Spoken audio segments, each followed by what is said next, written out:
ये पेंटिंग जिस घर में भी जाती है उस घर में आग लग जाती है। I don't know why, but हाँ। 1950s के समय में एक आर्टिस्ट था जिसका नाम था ब्रूनो अमाडियो।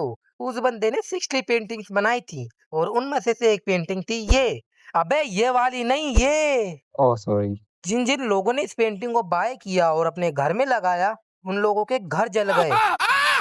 बची तो सिर्फ ये पेंटिंग।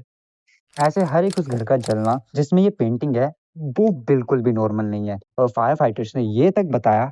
जब वो लोग उस घरों में जाते थे तो उनको उस पेंटिंग से रोते हुए बच्चों की आवाजें तक आती थी।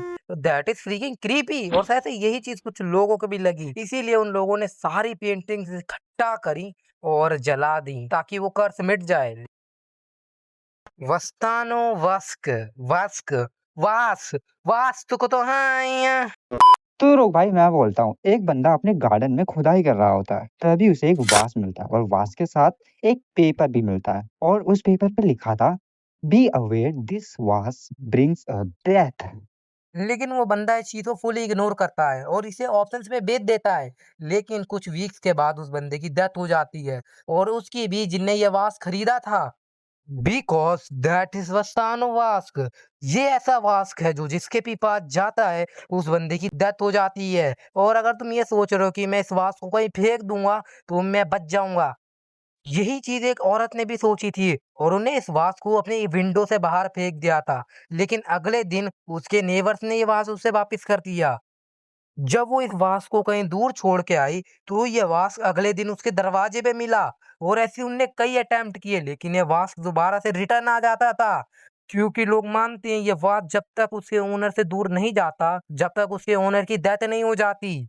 वैसे तुम्हें क्या लगता है इस वास के पीछे से कि क्या ऐसी स्टोरी रही होगी जिसके कारण ये वास इतना ज्यादा डेंजरस है? 15th सेंचुरी में एक लेडी को ये वास उसकी वेडिंग गिफ्ट में मिला था। लेकिन जिस दिन उसकी वेडिंग थी, उसी दिन उसका मर्डर हो गया था। जब उसकी बॉडी मिली, जब ये वास उसके हाथ में था, जब से लोग मानने लगे ये वास कर्स है। जिसके पास भी ये वास जाएगा उसकी डेथ हो जाएगी। इसलिए उन लोगों ने पेपर पे लिखा, बी अवेयर दिस वास ब्रिंग्स डेथ। फिर उन लोगों ने इस पेपर को वास्क में डाला और वास्क को गड्ढे में गाड़ दिया।